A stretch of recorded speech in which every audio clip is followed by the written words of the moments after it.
अस्सलामुअलैकुम, आप देख रहे हैं मालूमातनामा। दोस्तों, नोबेल प्राइज दुनिया का सबसे बड़ा इनाम है जो खास किस्म की खिदमत सरअंजाम देने वाले लोगों को अता किया जाता है।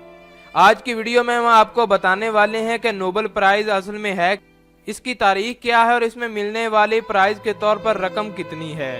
तो आज की वीडियो को शुरू करने से पहले आप लोगों से एक रिक्वेस्ट है कि वीडियो के नीचे रेड कलर के सब्सक्राइब बटन को प्रेस कर दें, उसके साथ एक बेल आइकन होगा उसको प्रेस कर दें। इससे ये होगा कि हमारी आने वाली तमाम न्यू वीडियोस जो इन्फॉर्मेशन से रिलेटेड होंगी वो आपको नोटिफिकेशन के जरिए मिल जाया करेंगी। तो आज की वीडियो को शुरू करते हैं। दोस्तों, नोबेल प्राइज एक आलमी अवार्ड है जो हर साल फिजिक्स, केमिस्ट्री, अद्वियात, अदब, मईशत और अमन के लिए बेहतरीन खिदमत की बुनियाद पर दिया जाता है। नोबेल प्राइज हासिल करने वालों को इनाम याफ्ता कहा जाता है, जो कि नोबेल प्राइज के लिए एक खास किस्म की इस्लाह है।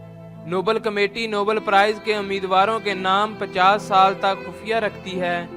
इसके बाद इन नामों को आवाम के सामने लाया जाता है।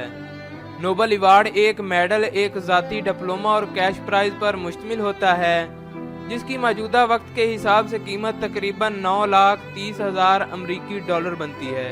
मेडल के एक तरफ फिजिक्स, केमिस्ट्री, अद्वियात और अदब जैसे अल्फाज लिखे होते हैं। नोबेल प्राइज में जिन खास चीज़ों पर तवज्जो दी जाती है वो नई इजादात, नहायत ही अहम और मुनफरिद कारनामे शामिल हैं। इसके अलावा वो लोग जिन्होंने अपनी बेमिसाल और खुदादार सलाहियतों की वजह से और अपनी बेमिसाल जदोजहद के जरिए ज़मीन पर बसने वाले अफराद की ज़िंदगी को बेहतर बनाने के लिए अहम किरदार अदा किया हो। अमन के नोबेल प्राइज पर अमन और लोगों के दरमियान भाईचारे को फरोग लिखा होता है। मईशत के नोबेल अवार्ड मेडल पर कुछ तहरीर नहीं होता। नोबेल प्राइज के सालाना इनाम के लिए उम्मीदवारों का ऐलान पहले ही कर दिया जाता है, ताहम इनको बाकायदा तौर पर अल्फ्रेड नोबेल की बरसी के मौके पर एक बाकायदा तकरीब में इसे आलमी एजाज से नवाजा जाता है। फिजिक्स, केमिस्ट्री, अद्वियात, अदब और मईशत के नोबेल प्राइज के लिए तकरीब का इनकाद स्वीडन के दारुल हुकूमत स्टॉकहोम में होता है। नोबेल प्राइज की अपनी अवार्ड की तकरीब नॉर्वे के दारुल हुकूमत ओस्लो में मुनक्कद की जाती है। इस तकरीब में किसी शख्सियत को अवार्ड नहीं दिया जाता। आखिरी बार इसका इनकाद 1972 में हुआ था। हर कैटेगरी में 3 अफराद को नामजद किया जाता है। किसी भी कैटेगरी में नामजद किए गए शख्स का जिंदा होना जरूरी है। अगर किसी शख्स की नामजदगी के बाद अवार्ड की कामयाबी के ऐलान से कबल इसकी मौत वाक़या हो जाती है तो इस शख्स का नाम नामजद उम्मीदवारों की फहरिस्त से निकाल दिया जाता है। लेकिन अगर किसी शख्स की कामयाबी के ऐलान के बाद हतमी तकरीब से पहले इसकी मौत वाक़या हो जाए तो इस शख्स के मरने के बाद इसको एजाज़ी अवार्ड से नवाजा जाता है। नोबेल फाउंडेशन अवार्ड से नवाजने वाले इदारों के मुफादात का तहफ़्फ़ुज़ करती है। दोस्तों, नोबेल प्राइज की तारीख कुछ इस तरह से है कि 1866 में स्वीडिश के एक कीमियादान, इंजीनियर और सन्नतकार अल्फ्रेड नोबेल ने डायनामाइट तैयार किया था। बाद में इसने पूरी दुनिया के 20 से ज़ायद ममालिक में अपनी कंपनियां और लेबॉर्ट्रीज कायम की। 10 दिसंबर 1996 में इटली में 63 साल की उम्र में अल्फ्रेड नोबेल का इंतकाल हो गया।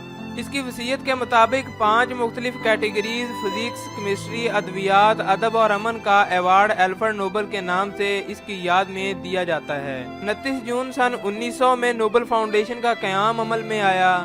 ये नोबेल ऑर्गेनाइजेशन का मरकजी इदारा है जो दुनिया के मुख्तलिफ शख्सियात को नोबेल प्राइज देने का जिम्मेदार है। 1901 में पहले नोबेल प्राइज अवार्ड का ऐलान किया गया।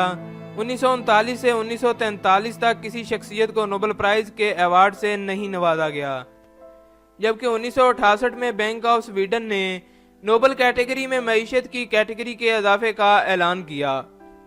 दोस्तों, आज की वीडियो आपको यकीनन ज़रूर पसंद आई होगी। अगर वीडियो पसंद आए तो चैनल को सब्सक्राइब करें, वीडियो को लाइक करें, शेयर करें और कमेंट करें। हम इस तरह की और भी इंफॉर्मेटिव वीडियोज़ आपके लिए लाते रहेंगे।